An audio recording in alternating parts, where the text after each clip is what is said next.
Good evening, everybody. Thank you for joining us tonight. I am Mayor Shelley Brindle here in Westfield, and incredibly excited about the panel that we have for what we're going to be having tonight about a great discussion called Beyond the Gazebo, the Impact and Importance of Public Spaces and Civic Life. And it is a world-class panel joining us today, and I have the pleasure of doing the introductions and then handing it over to a moderator and leaving them to do all the hard work. So we have a lot to cover and we don't have a lot of time. So I'm just going to get right to some of the introductions, and I'm going to begin right here at home with our very own town planner, Don Stammet. Many of you might be familiar with Don by now. He's done a couple of these Facebook Lives with me and others, and he has been our town planner for 6 years. And very importantly, he had spent 11 years as a director of planning and redevelopment for Asbury Park, guiding its redevelopment efforts. And if anybody has been to Asbury Park lately, you've seen the transformation that has occurred there. And prior to Asbury Park, he was in Montclair and did many important things, including creating the town's first locally designated historic district. So Don is a Rutgers guy and master's in city and regional planning from the Blaustein School. Seems to be a generator of great public policy and planning experts. So thank you for being here, Don. Next, and usually I'd say to the left of me, but somewhere one of these squares is Richard Heaps. Richard is the Senior Vice President of Streetworks Development of Hudson's Bay Company Properties and Investments. Many of you might have seen some of Richard's previous presentations to the town. He is a nationally recognized expert in the planning and design of urban mixed-use developments with 30 years of experience in cities around the world. He has directed the planning, design, and public consensus building for more than 50 main streets across the country, and many of them have been recipients of national awards of excellence. As a developer, Richard led the creation and public education efforts for the $313 million Blueback Square development in West Hartford, Connecticut. And more recently, and very importantly, across the country, he managed the creation and effort for Streetworks' $2+ billion redevelopment of downtown Detroit, Michigan, which has certainly enjoyed quite a renaissance in the last few years. Next, somewhere on one of these squares is Dan Biederman, who's the founder and president of BRV. He began his career by turning around dangerous and neglected areas of Midtown Manhattan. And many of you are very familiar with some of these iconic things, including Bryant Park Corporation, the 34th Street Partnership, and the Grand Central Partnership. And he currently serves as the president of the first of those two downtown management organizations. This is quite a treat for me. I worked alongside, next to Bryant Park at HBO for 22 years. Bryant Park was my second home. I watched this evolution of Bryant Park become what we know it is today, which is really one of the premier parks in the country and right up there, favorably compared with great parks of London and Paris.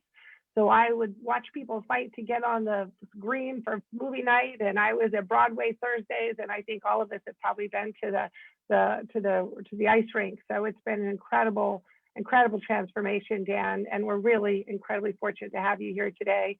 Not to mention what you've done in the 34th Street Partnership and Herald Square and Penn Station and all those other great things. So known for creating beautiful streetscapes and public spaces that engage communities. We are very fortunate to have Dan bringing his expertise to Westfield. Thank you. Next on this screen is Phil Abramson. Many of you might have seen Phil. He is our redevelopment planner. He is the attorney and the CEO of Topology. He brings about almost 15 years of experience to his work, a significant amount of which has been building his own firm, Topology, which he founded in 2014. I think many of us have seen this firsthand. Phil is an entrepreneur at heart. He brings an innovative approach and creative problem solving and numerous skill sets to the planning process. And that comes from the fact that he is a 3 times Rutgers alum, Bachelor of Science in Criminal Justice, a Master of City and Regional Planning from the Blaustein School, and a JD Law degree from the Rutgers School of Law. So that's the trifecta, Phil. So we're thrilled to have you as well. And moderating this panel tonight is Asima Jansfeld. Asima is an 11-year Westfield resident and who also serves on Westfield's planning board. Asima's probably regretting the day she submitted a volunteer application to serve on numerous committees in town, and we immediately grabbed her and appointed her to the planning board. And I'm sure, Asima, you never expected that then you'd be recruited to moderate a panel and other things. So I hope you don't regret the submitting the application, but we're great appreciative for your service. Asima is currently a vice president at the Highline in New York City, and she leads the Highline Network, and I think this is so cool. It's a strategic hub and peer learning community for leaders, reimagining urban infrastructure as equitable open spaces across North America. She's trained as an urban planner. She focuses on the intersection of social, environmental, and economic impacts of place-based development. Previously held leadership roles at the New York City Economic Development Corporation and others, and including developing a citywide industrial policy in New York, building a racial equity program for national mayors, thank you, Asima, and supporting 10 American cities in developing resilient strategies through the 100 Resilient Cities Network. And very importantly, and close to my heart, Asima is also a fellow graduate of the University of Virginia. So that is another reason why we have lots to like about Asima. So that is our illustrious panel for this evening. And there's a lot to cover. And Asima is going to be our moderator here and kind of take us through it. So with that, Asima, I'm handing it over to you. Thanks, Mayor Brindle. I knew UVA would get a shout out in there somewhere. You didn't even put it in your bio. I couldn't resist. Thank you so much for the opportunity to be in conversation with this team that's going to be so instrumental to the transformation of Westfield's downtown over the next few years, and probably one of the most significant transformations for our town in decades. And it's a really exciting time. And as we said in one of our prep sessions, this is really a session to help start imagining what is possible and be inspired by what all of our folks on the panel here have done in other places and what we could be bringing to downtown in Westfield. I moved to Westfield certainly because of the downtown and the open spaces almost 12 years ago, as I know many other folks have. And as Mayor Brindle said, I spend my days working with leaders of open spaces across North America, really talking about what the potential is for quality open space to bring social, health, economic, and environmental benefits to our communities. So with that, we have a lot of ground to cover. We'll turn it over to Don Samet first to give a little bit of background on how have we thought about or planned for open space within Westfield to date, and what are we using as kind of our guiding documents to think about what our future holds. Dan? Sure. Thanks, Asima. Yeah, I mean, I'll say it's really impressive to see Westfielders' dedication to public spaces. I mean, this isn't the case in all communities. I mean, we may think that it is, but it really, you don't always find this. I think the panelists tonight would agree that successful public spaces, they don't just happen, right? It takes a dedication to make them work. There are some key town documents that show that the dedication that you all have to really, I look at public spaces as sort of the front porch of a community, right? They are places where we all gather. But I wanted to share some of those documents that are out there for everyone today so you can hear about, you know, what's been done already. I'm sure we could go back to the founding of the town, find history and why we have what we have. But for tonight, I'm just going to go back 30 years to 1991, and I'm going to focus on the downtown as well. I'm not going to read these quotes that I pulled from some of our plans, although I did highlight some of the text.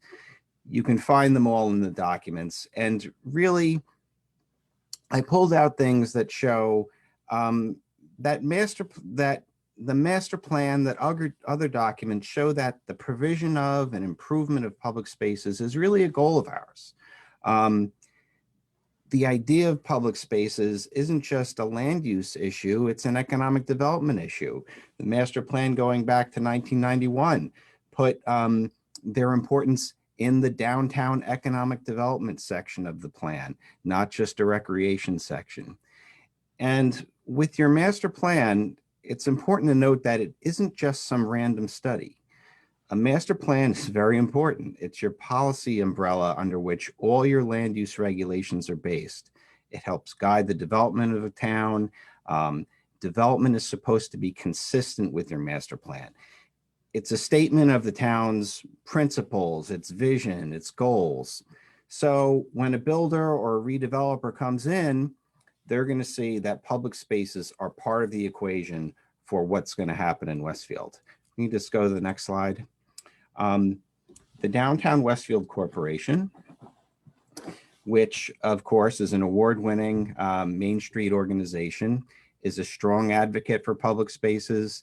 It calls the downtown, and I would agree, it's a center of community life here in Westfield. And in 1999, the DWC created the Downtown Westfield Improvement Plan.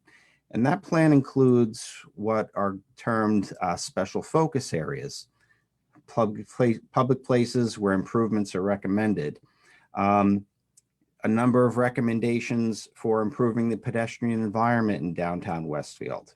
And just a little piece of information, a little factoid for you here. The images I pulled out on this slide, whereas they are public spaces, they're really quasi-public. Few may know that this is actually on private land, but they still function as part of public life. And public entities are very often involved in the creation of public spaces. Could we go to the next slide, please? Moving to more recent years, the town was very unfortunate to receive grant funding for the preparation of a townwide bicycle and pedestrian plan. The plan had a focus on movement, but it just didn't include going from point A to point B the easiest way possible. The plan here even recognizes that needs extend beyond being able just to walk or bike somewhere. Pedestrians need places to gather. Plan makes statements such as pedestrians help to support a more vibrant community. Think about it. We'd like to see people walking about. It attracts us to certain places. And the plan shows us an important piece of the public space puzzle. It's not just parks or plazas. It includes sidewalks and crosswalks as well, places where we may just traverse through. If we could go to the next slide. Your Parks and Recreation Master Plan. Now, much of the discussion in this plan surrounded our playing fields. However, the importance of other public spaces even made its way into this document. There was a recognition of a need for special events, recreation programs, concert events, adult fitness, wellness programs, a need for places and events that bring the community together. And there's a term, encourage unity. And I think that's very important. If we go to the next slide. 2019, after a very extensive public outreach component and process, the master plan reexamination continued to identify and state the importance of public spaces to Westfielders. Talked about how our central business district is the heartbeat of the community social activities. Places for recreational activities downtown should be nurtured. And that goal from 30 years ago in the 1991 master plan is still out there 30 years later. I talked about your dedication to your public spaces. Really, that goal from 91 has simply been updated. It states the importance of public spaces for you as a community. And the next slide, please, Dan. All right, so, we have all these studies and statements saying one way or another that public spaces are important to us. Okay, great. But, what is this really about? Are these just, a bunch of studies you have to do or have done because you got the grant money? Well, we're talking about quality of life here. You have to think about, why do you like Westfield? What does it have to offer? What makes us different from other places? It's those questions that those plans help to answer. And I think part of that answer is, we need or we want places to gather, places to experience events, places to meet with friends, places to celebrate. They're all important to us, and they should be nurtured and expanded upon. I'll end by pointing to the photographs on the slide as well as the quote. I love this quote. It's from our master plan reexamination report. But you look at the photos on the slide. We've got yoga, music, pizza runs. We even have seesaws now. I mean, they're all showing gatherings, right? And I think these gatherings are reflective of the heart of this community, and the path forward should really follow this heart. Again, I'll use the term nurture. These are the kind of things we want to support in Westfield. My fellow panelists, I'm sure, have been down this path themselves. I know they're going to provide for us some great insights on how we can move forward. And I'm looking forward to hearing them. So with that as a background, Asima, shall I turn it back to you before we head over to Richard? Sure. Thank you, Don. Thank you for that inspirational quote. What I love about that picture also is it's showing how you really capture whatever space you can for these gatherings and these activities. And it's kind of a nice segue to Richard Heaps from Streetworks. And Richard, can we talk a little bit more about what we mean by public space and what can that look like in all of its forms in downtowns? Well, I like the way you put that because I think of public space two ways. One, there's the noun. Oh, that's a park. That's a square. Or I'm going to introduce you all to a Snickleway today, I believe. That's the noun part of public spaces, and that's what planners do a lot with. There's also the verb part of public spaces. Is it a fun park? Is it a sad park? Those are two different things, but they are both parks. And I'm thrilled to have my friend Dan Biederman follow me with how to put the verb in public spaces. But I'm going to start with the boring stuff. And by the way, I like the term public places, not public spaces, because places, look at this picture here. There's way more than just a public space. In fact, technically, you can't stand in it because you'll get wet. So what I'm going to talk about is just give you a vocabulary of public spaces. And coincidentally, not surprisingly, Westfield has almost all the kinds of public places you might want in a downtown.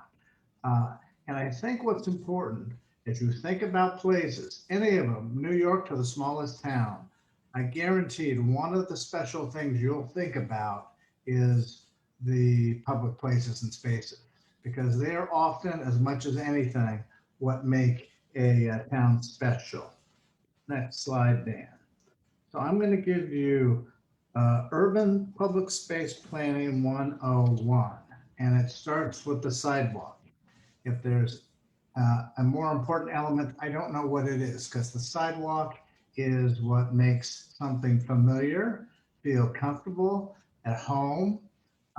Don used one of my favorite quotes, which are, they're the front porch of a downtown. You kind of feel like they're yours. You bump into people you know, but you're outside. And I can tell you, for me personally, the design of the sidewalk is something that I'm completely passionate about.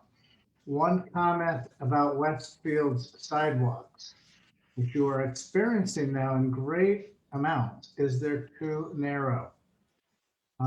And so they are not as flexible as you would want. One of the things I've really enjoyed watching over the course of this master's thesis known as the pandemic in sidewalks, and I ask you all, think of all the wild and crazy things you've seen on your sidewalks over the course of the last year. You all now get a minor degree in sidewalk design because you've seen it, and your public works people have their PhDs in it. Go to the next slide, Dan. What I'm going to do, not to be talking all about us, but I'm going to, for each one of these types, show you our take on it from the work that I've been doing for the past 40 years. Next slide, Dan. So these, I'm just going to 4 or 5 slides of how we've done sidewalks and come to know sidewalks. Like I said, I've been doing this for 40 years. And I'll give you my one thing that I think about sidewalks. And that's, first and foremost, I would take any money being spent on pavers or fancy architecture or whatever, and I would use it to buy big trees. Day one, all the trees that you're seeing on this image here are within a year of being installed. We like the place to look like it's always been there. We want the scale and the shelter. And so our sidewalks are really typically places to have different experiences. And you can see here, which we'll talk about, is food. Next slide. So lesson number 2 about urban design is the cheapest way to have a fantastic sidewalk is to put food out there. And even better, put drinks. Actually, put drinks first and food second is my recommendation. And I found this slide. I just think it's the most fantastic thing. There's not one way to do a cafe. There's not any one way to do any of this, but you look at each one of these seating arrangements, they have different chairs. Some are next to the building, some are apart from the building. And I don't know what the name of this is, but it's a way to sit and be comfortable, be kind of lazy, but you can be on view at the same time and watch the world go by, and you are home when you can introduce the street cafe. I would say all of the success of our projects are a combination of big trees and a great cafe. Next slide. So when you begin to look at cafe seating that we've done throughout the country, we typically like to do our sidewalk cafes at the curb, not next to the storefront. Most towns and cities write their liquor laws so that the cafe is adjacent to the storefront. It does two things. It fixes how big a sidewalk cafe can be by the lease line. I can't put a cafe in front of your store. And more importantly, it takes the shopper's nose away from the storefront. And every retailer on the street is trying to get you to look at the storefront, see what's for sale, draw you in. And so when you see that, the 2 San Jose slides to the left, I can put those on any shopping street. And for example, if I have a FedEx store, not a lot of shopping going on there, I can extend the cafes and make them bigger and more prominent. Likewise, I can walk as a shopper along that whole storefront and really get immersed in that. But like everything else in this world, there's not one right way. There's always a combination of right and wrong ways. So let's go to the next slide. Talk about the square, the idea of a public square. Now, this apparently is your public square, because public square is where you tend to start rallies at and have marches. And this is a pretty exciting photograph, and I can't tell you a thing about it.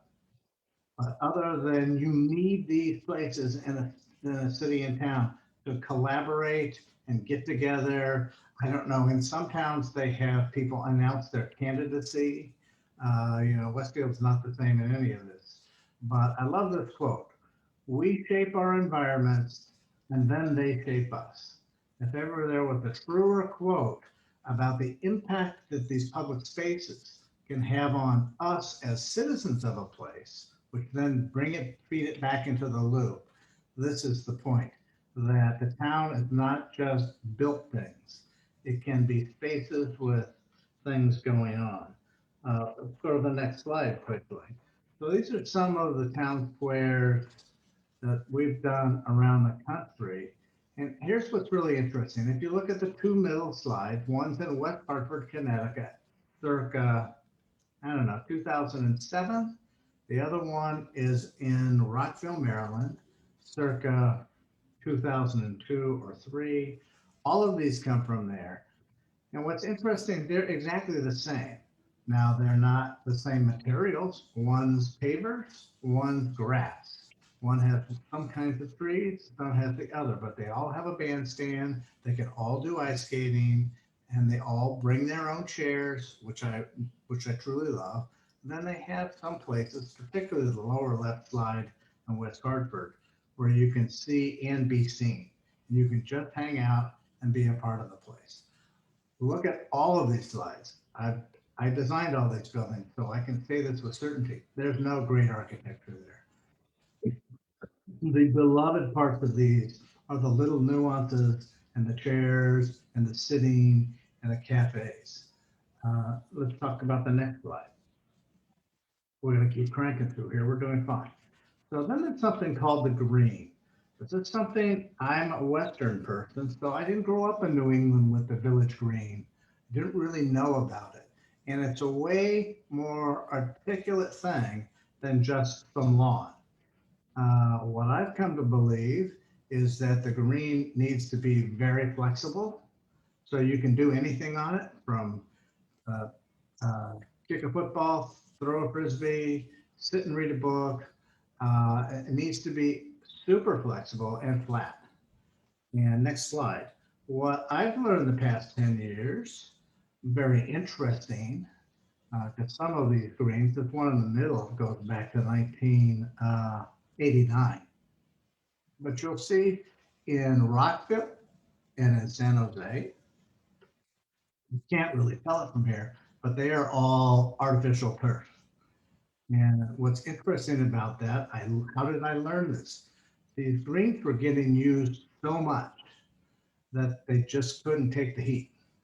And there are now so many interesting new turfs, artificial turfs, that we can really put them under the full workout. And you want to be able to do things on them, have them be beautiful. And I think this is probably the most important thing for suburban towns. The people who live in suburban towns are not living in the city for a number of reasons, but one of the reasons is they're too damn hard and too damn urban. And so now with these new turfs, there's some fabulous ways to do that. Now to two of my favorite public spaces. Quimby Street is what I call a festival street. Yes, it's a street. Yes, you can get a ticket there. Yes, you can have a hard time finding parking there. But when it really comes to life is when there's something going on. Look at these people sitting in their chairs. It's amazing. The cool thing about Quimby is it doesn't go anywhere. So it's not impossible to close it and figure out all the implications of it. You can just do that. If you go to the next slide, these are some of the festival streets that we've been going across the country that don't have cars on them full time.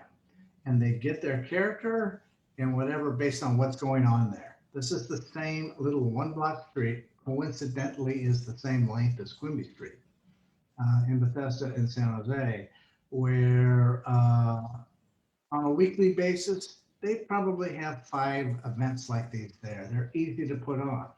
Why are they easy to put on? All the infrastructure for tents is there, the lighting, the sound system. These are kind of plug and play places that I think are very interesting way. They don't look like that, but they're set up to have a party. One last slide. I just have to mention my Snickleways. Snickleways are idiosyncratic, very narrow urban places that let you whirl around in the back, getting your way to places. I think, and I've told the mayor and others here, you have a connected group of these things throughout downtown. If we were to make each one of them a wonderful, interesting way to connect downtown, you could have the most interesting downtown in America for sure. So I think there's one more slide. Oh, well, these are my Snickleways, not very good. I'm just learning about them. But what I wanted to end with, so here we've seen 7 kinds of places. These are just what they look like. I'm imagining in the work we're looking to do on the Lord and Taylor properties and on the parking lots next to the train, there can be, and to my mind should be, at least one of every type of these spaces. And so as you think about what I've just shown you, go, well, yeah, they're not all perfect. I don't like them all, but wouldn't that be fantastic if just those 2 pieces of property began to have this kind of density of public space? So I'll turn it back to you, Asima. Thank you, Richard. We can all be watching awe when Dan shows us how to make these things live. Yes, definitely. One quick note for those watching on Facebook, if you have any questions, if you could post them into the Facebook chat. And just so you know, the panelists can't see those questions live while they're presenting, but someone is assembling those so that we can address some of them at the end of the conversation. And Dan Biederman, look forward to turning it over to you now to talk a little bit about the activation of these spaces and what's the potential of what we can actually do when we've created quality civic space. Thank you, Asima. Dan, I'll move you along quickly in the interest of time so we get some questions in. So move beyond our promotion there to the next one. And the next one. So here are some before and afters. Shelley mentioned Bryant Park on the left, a place with no programming at the time, but also some severe problems of crime, graffiti, disorder of all kinds, everything broken. On the right, the same view 15 years later. So that's the place we learn. That's the laboratory for a lot of our work across the country. Next slide shows a place in the Southwest where we capped a highway in Dallas. And united uptown and downtown Dallas in a way that made Dallas a walkable place for the first time. So people were thrilled with that, and it's created an immense amount of value for neighbors and a new place for people to gather. The next slide is another before and after from this state in Buffalo. The end of the Erie Canal was buried in the early 20th century, and a state agency hired us to program, and you're about to learn what that means for your town. And there's a lot of activity in this place called Canal Side in Buffalo. And the next slide, I think, shows the skating rink that was placed in essentially the bed of the old Erie Canal. And people from Buffalo who haven't been there in a while can't believe how much is going on there. Next slide is in Pittsburgh, a historic place in front of the Cathedral of Learning in the Oakland section of Pittsburgh, where Forbes Field used to be actually. A parking lot had been illegally created in a piece of what was Shenley Park.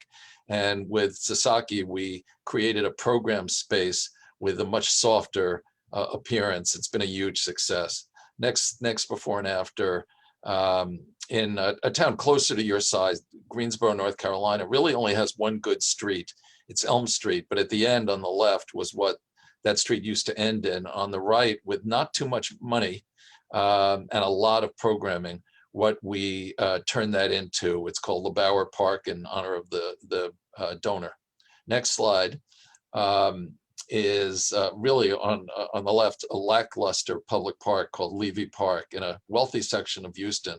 And on the right, what programming has done for that. And I think we've got a slide, next one, Dan, of yes, what we view as the best playground in the United States. Closed for COVID for a while, but now open again, and it's just thrilling all the kids of Houston. Next slide. We are programming in difficult places too. You don't have the problems of disorder that San Francisco has on its streets. This is on top of a new transit center, lavishly planted. On the right, you have a silent disco. This might work well in Westfield. We haven't talked about that yet, Mr. Mayor, Madam Mayor, but a disco without noise. You're all listening to your own kind of music and dancing, but programming has turned that into a great space. And despite the problems they see on the streets of that area called South of Market, those have not permeated the transit center and gotten up to the rooftop park, which has been a big success, even though COVID has slowed it down.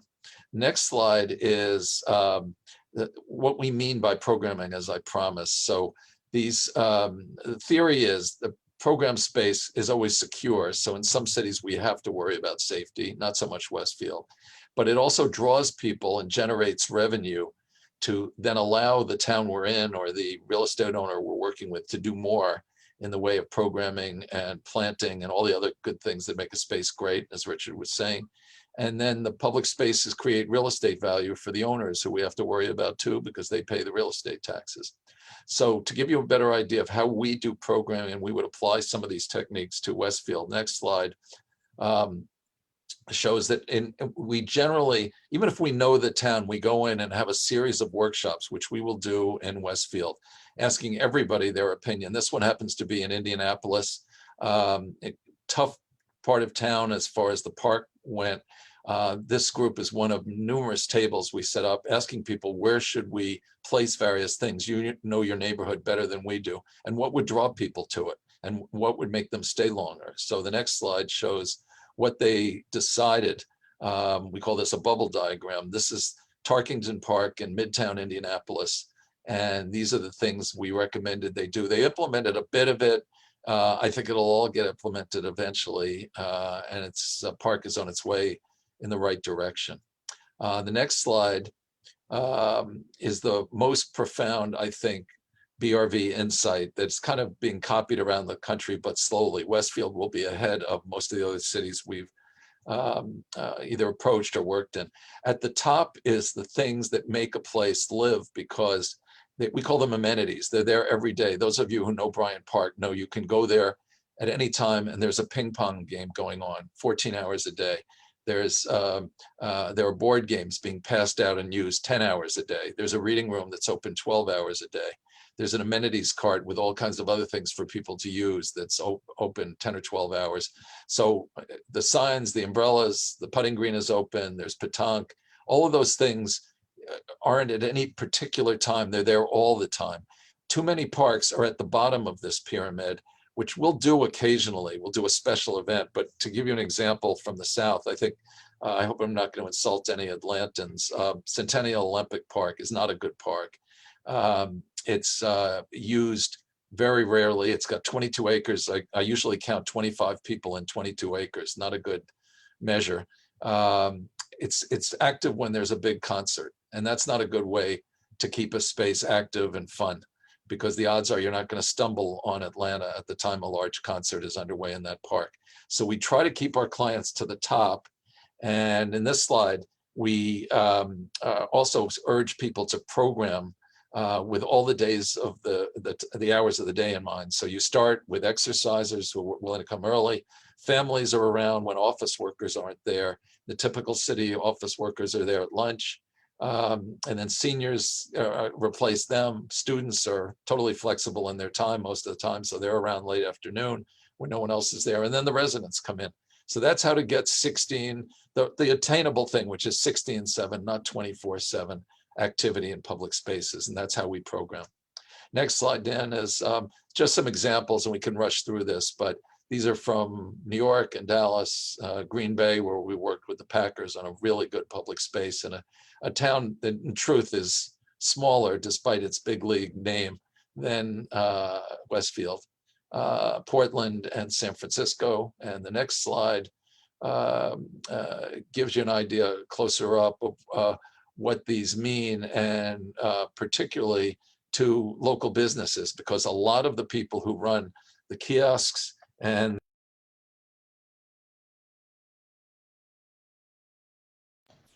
Oh, you went on mute, Dan.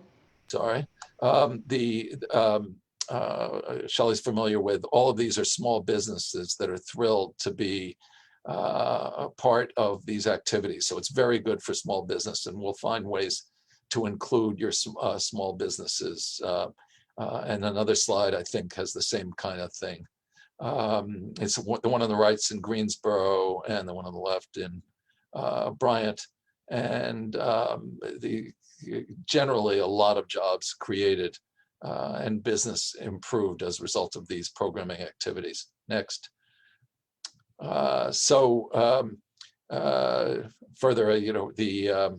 the lodge, as we called it at Bryant, tremendous way to generate bigger businesses from small businesses on our winter village. So that's worked out in many other cities. Next. So movable seating will be an important part of this. It's the technique that started in Bryant Park. It's now being widely copied, but a lot of clients don't believe in it. I already can tell that the town mothers and fathers in Westfield do believe in it. So you'll be seeing a lot of movable seating if we have anything to say about it. Next slide shows, Asima will enjoy this one. We were in early in the High Line. We said, really ought to put some movable seating out. We think the movable seating is working better than the more expensive and complicated benches that field operations put there. And but for those, I think you'd have not enough seating being used in the High Line. Next. Richard talked about Quimby. We chose to, just as Richard did, it's interesting, we thought alike, we chose to show you what some of the pedestrian malls can look like when they're successful. It's widely acknowledged that Burlington is one of them in Vermont. That's yoga in the same way we do it, except linear. Ours is in a square. We have 1,300 people, as you're about to see, at times doing the yoga. Next.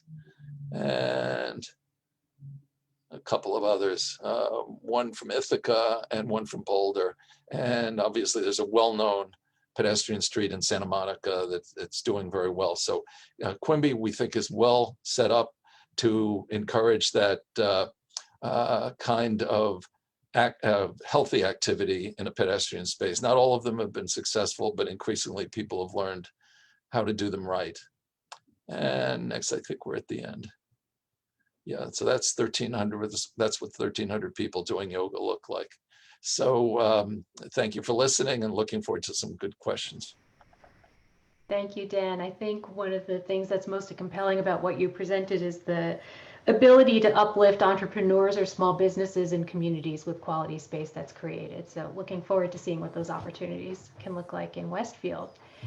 And speaking of Westfield, Phil Abramson, now that we've gotten lots of inspiration from all over the country, if you want to bring us back to New Jersey and what it's like to actually create and develop open space within master planning efforts in towns in New Jersey. Great. Thank you, everyone. It's my pleasure to be here, and it's quite a crowd to follow. So I asked myself, how do I follow two industry icons like Richard Heaps and Dan Biederman? And it's to just try some new content that I've never tried before. So here we are. And really, like, my first title for this was like, what's Westfield's deal? And because redevelopment, the way that public spaces happen through redevelopment is all sort of about the deal that ultimately is struck between redevelopers and the municipality. And that's where I spend the vast majority of my time every day, at that nexus between the public sector and the private sector. And I think, that's the potential where amazing things happen. That's where all the innovation is in this space. So if we could go to the next slide, Dan. A lot of folks, this is the green in Morristown. And a lot of folks look at, these parks and places, and they enjoy them and they're beautiful. And nobody really thinks, like, how did this get here? How did this all happen? And, so that's what this presentation is going to be about, is a little history on each of these and how they came to be. So the things that a lot of people might not know about the Morristown Green is it's not a public park. It's private open space, privately owned, publicly accessible open space. It was granted by the Presbyterian Church for some $1,600 in 1816. It is managed by 13 trustees that have done so since 1816, and the town contributes dollars to it every year, and they have an endowment, and they do fundraising a lot through philanthropic foundations. And so, it's just, it got me thinking, right? It got me thinking about what other places exist, and how can we use redevelopment, and what vocabulary can we start thinking about as we begin to develop private spaces or public spaces in Westfield through private partnerships. What some of that toolkit look like? Dan, if we go to the next one. So, we think, okay, well, this is an old town. This town's built out. How are we going to have any public spaces here? Where would we put these new public spaces? And, all it really takes is a look from the sky, and you see a lot of blacktop. And this is some of the best places to create green spaces and these beautiful things that Richard and Dan showed us earlier. So, what some might see as a bunch of parking lots, I think people like us, and hopefully the people of Westfield, will see as just a ton of potential. If we could go to the next one. So, I'm here to do redevelopment with Westfield. And redevelopment is a capital R thing in New Jersey. It has its own statute, its own legal process. And, when we were preparing for these slides, I looked back at the statute. I looked at the definition of redevelopment. And lo and behold, this idea, and this was written right around the time of World War II, this statute. And the dedication of spaces for streets, parks, playgrounds, or other public purposes or recreational facilities. This was to create and revitalize urban places at the time, and towns and villages all over the state. And they recognized even then that open spaces were going to be part and parcel to the redevelopment process. And it absolutely is the redevelopment legislation is a great tool to make this happen. So if we go to the next one. So I'm going to go through some open space kind of case studies in Newark, in Hoboken, and in Morristown, just really quickly. And what are the things that I saw amongst these? That land acquisition is always challenging, and to find the space to put these things and people to give up their properties, or for the municipality even to give up their property. And how does that work, and how has that played out? Where does the money come from to build these places?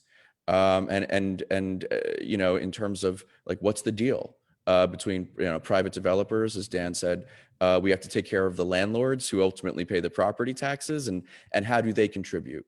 And then maintenance, governance, and programming, which was all those verbs that Dan mentioned. Who pays for all that, and how does that play out over time? So if I know one thing about people from Westfield, is they like details. And these are going to be the types of things that ultimately form the details of the arrangement, for any sort of downtown redevelopment. And I wanted people to understand what has happened in other communities to create some of the most iconic public spaces in New Jersey. So if we go to the next one. So this is Hoboken. I don't have a year for this image, but this is probably my grandfather's Hoboken. Industrial waterfront. You could see there what is now Hudson Tea, what is now Maxwell Place. This is the coffee and tea picture, which were two big industries in Hoboken waterfront at the time. And if we could go to the next one. So ultimately, there was this vision many years ago now to create a waterfront promenade along really the entire Hudson River, but in Hoboken in particular. And really what this involved is a whole series of land swaps, of land dedications, and the creation of the corporation is called the South Waterfront Corporation, which is members of that are big developers, the Port Authority, the City of Hoboken, and others, to create really that operating mechanism to fund these open spaces, to fund the events, to fund the programs. And it's a really unique model. And you could see what some of the results are if we could go to the next one.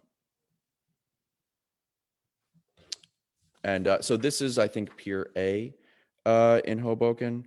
And, these were all kind of funded through this mechanism, a combination of federal funds, a combination of private monies. We go to the next one, Dan.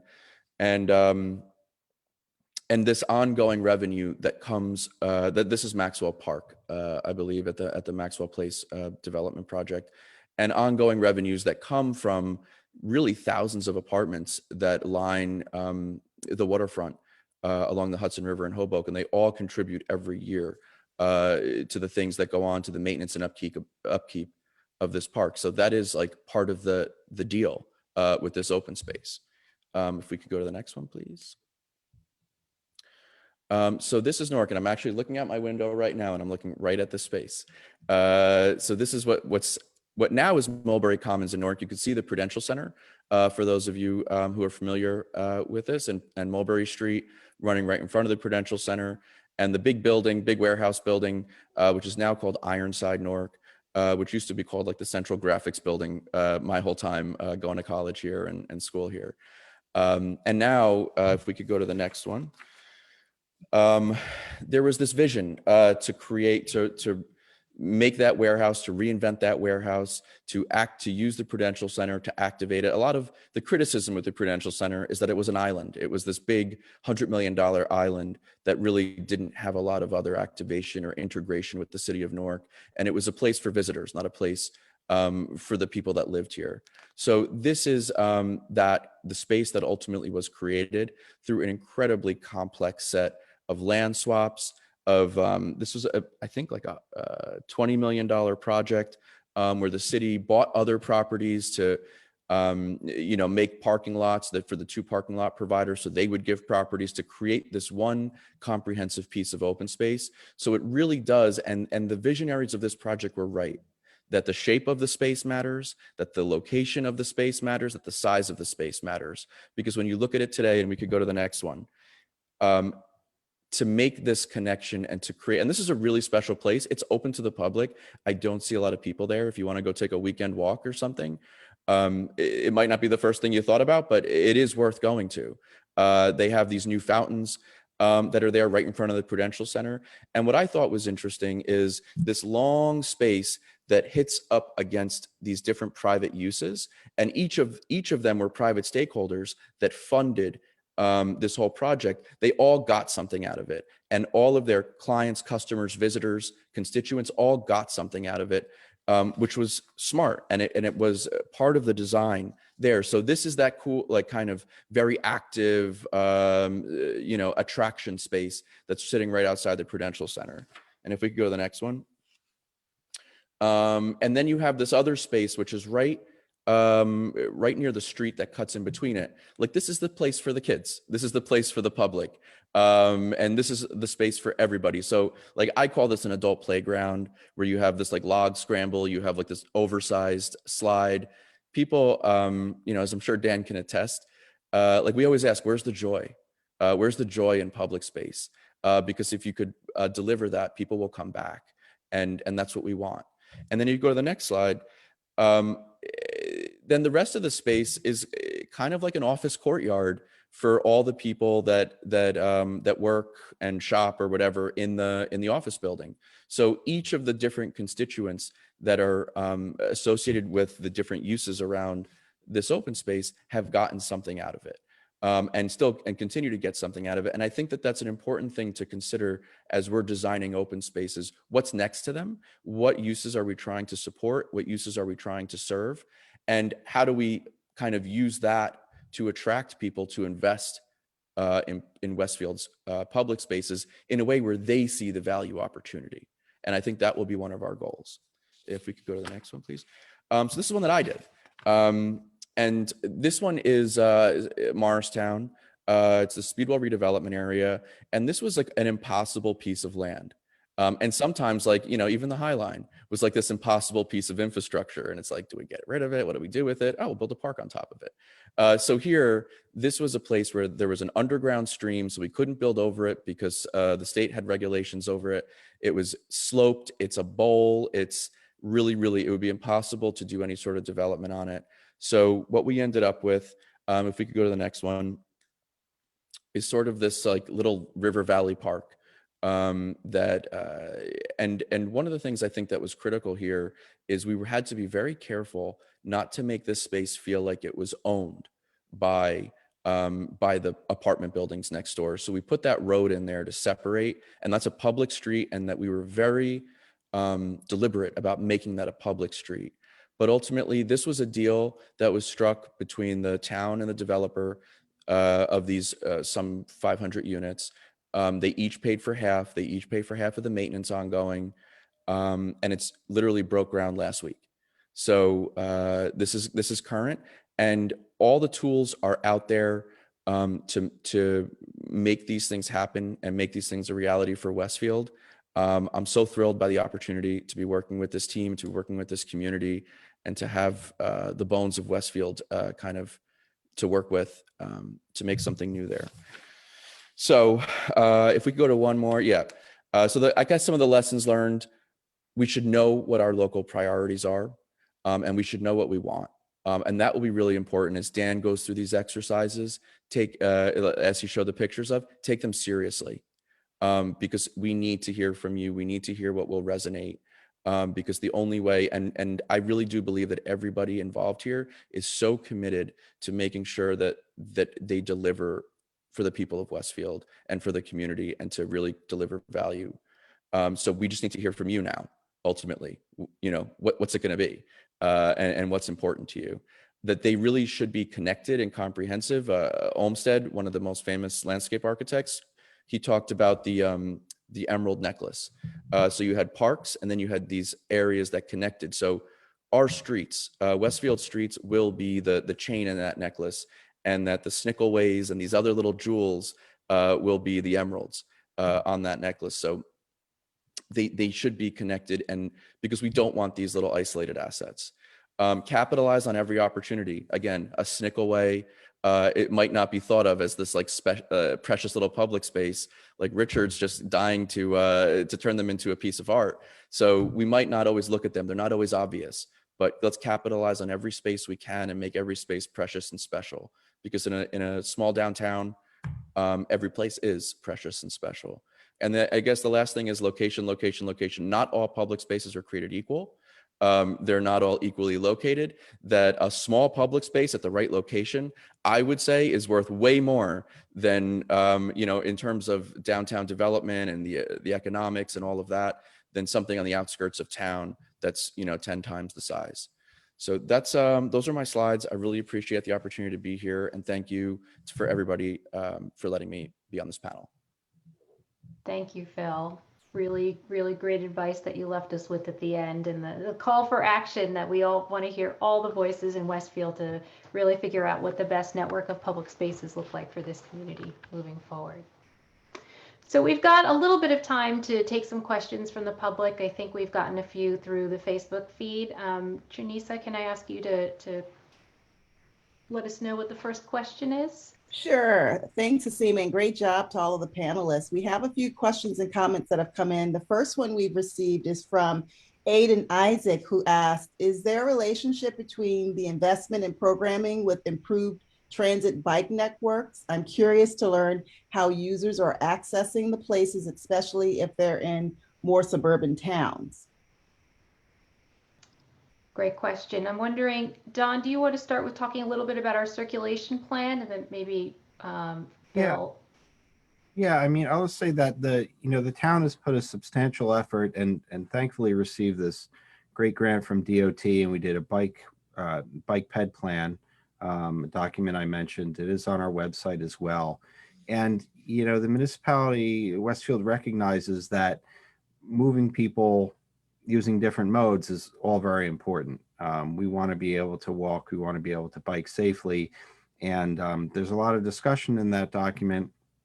And you can even link it with the parks plan about how important it is to create these linkages. And I'm thinking of something Phil just said. But we want to be able to link our destinations, and that includes a link to transit facilities. So a big piece for us here in Westfield, especially post-pandemic. What are travel modes going to be like? What are parking demands going to be like?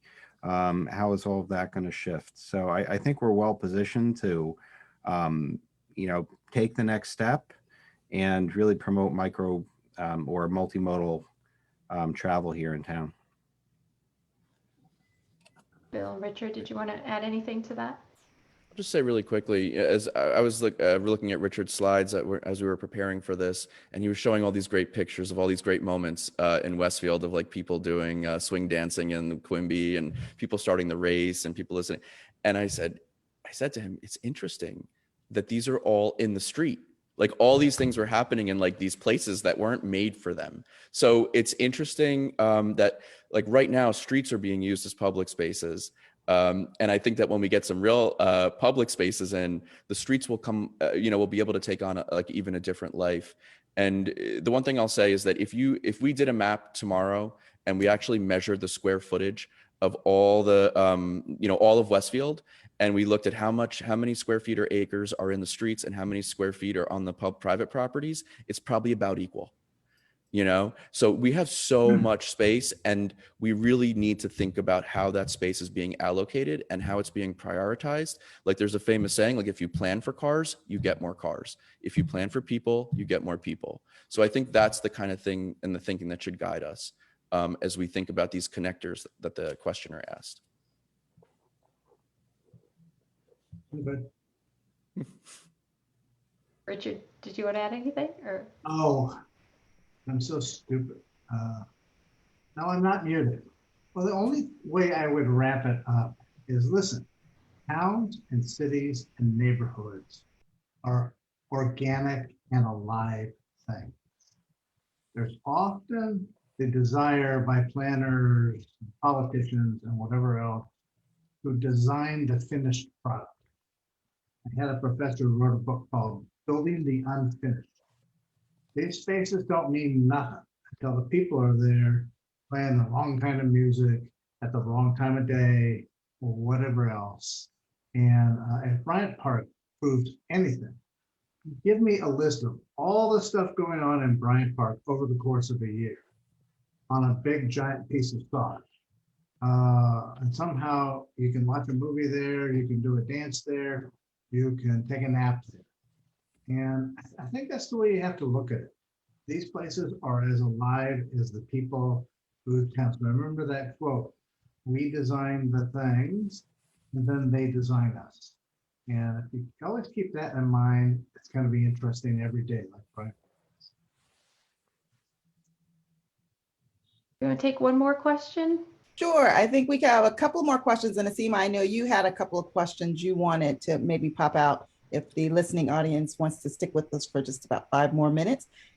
April Stack, who is from Ward 2, she asked, are any of these options available for the south side of Westfield? I'm so glad you asked that. I'm going to answer it differently. These are required on the south side of Westfield. We're not talking about the haves and have-nots. You can do a little thing called a hopscotch game on a sidewalk with a piece of chalk. I'm not proposing that's what the south side of Westfield gets, but it makes a very good point. And when the great part of it is, just means you can do more things and more different things. And I think this needs to be a real call to action and a call to freedom to let a store or a house or a bar or whatever. You've got a good idea. I am quite certain that as we grow into this, the town administration will find ways to help make that happen. Great question. Thank you. We have one more question, Asim, and then I'll turn it over to you. This is an interesting question. Who is typically responsible for putting together all of the programming in these public spaces? That might be one for Dan. Yeah, it's a good question. Generally young people. A friend of mine once said the fast food industry in the United States is run by teenagers. And that's true. And the programming in Bryant Park is run by teenagers. We conceptualize it up here in the office, but the program is done after the consultation with town residents and visitors and office workers and retailers and the like. And then programming partners are recruited, and that can be anybody from a chess club to a local bird watching group. They come in and do the intellectual content, but the actual day-to-day things, whether it involves games or lessons that now have to be kind of managed by somebody, is very young people who are trained by us. And if anybody watching has people who'd like to be involved in possibly some early experiments in programming, send them our way, because it's a great career, and the people who started doing that then go on to great things later in their career. So it's a combination of some early concepts that come from the community workshops, and then programming partners, and then very young people who learn how to interact with the public while the programs are proceeding. And Dan, in terms of the organization that has the long-term responsibility for programming, I believe it's usually for Bryant Park and 34th, it's a business improvement district that's been created to support that. Correct. It's very often, this firm has huge clients that you've heard of, Brookfield and Heinz and the like, and Oxford, and they always tell us that we don't want to run these programs. We don't know how to. We're too big and complicated. You stay around and run them for us. Sometimes we do, sometimes we don't. But that's in the case of the New York entities, it's handled by a business improvement district, as you say. Or in the case of Bryant Park, it's really a park privatization unit called Bryant Park Corporation. I might just add one thing. Dan's here because he's working with us at Streetwork because of his expertise, and we've worked together before, so that we're not making this stuff up. When I talk to Dan about croquet or whatever, he goes, oh yeah, you need 12 by 32 and his people can just say what it is and crank it out, and we know it's going to work and we know what it's going to cost. And when we begin to submit our proposals for our properties and the frame properties, it won't just come with one Dan plan with funny names everywhere. We will submit a business model and a strategy for paying for things. And how do you do this? We're not making any of this up. So if we show it, we're doing it. Seema, we have one other question, which I think is really important for the community of Westfield, related to green bridges and green tunnels and connecting the north and south. Also, are the new projects ideally, will they incorporate green infrastructure, permeable streets, rain gardens, storm drains, native plants, et cetera? This is from Curdy Malik, who's really concerned about the environment. Wants to take that one. I think I'll answer that partially, and I'm sure Phil can talk about it more in the redevelopment context. But, you know, with the redevelopment law and the ability to create specific redevelopment plans and have redeveloper agreements with who's coming in and developing, we're in the driver's seat. The community is. We have great flexibility with what regulations or requirements we can put into our redevelopment plans, which will specify how a property can be developed. We can emphasize or require green infrastructure. We can even, I believe, get as specific as types of planting. So the redevelopment law really for us planners and for municipalities is a very powerful tool to help bring forward the vision that you want to see, or see the vision fulfilled for specific properties, exactly how you want to see it fulfilled.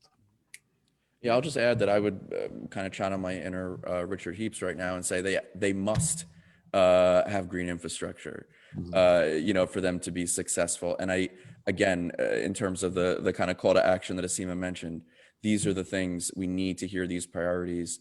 We're going to need to hear, and people need to participate and bring these voices forward. That's, you know, one of our primary messages in being here, and that there's just so much possibility and opportunity, I think, that will be in front of the Westfield community in the next 12 months. Wonderful, thank you. So much potential. I had a couple of questions, but I think we can save them for the next conversation in the interest of time. And I want to just give my thanks to all of you for putting this inspiration in front of all of us as we go forward and thinking about what Westfield Downtown's redevelopment could look like. And thank you for letting me be part of this conversation, and look forward to more.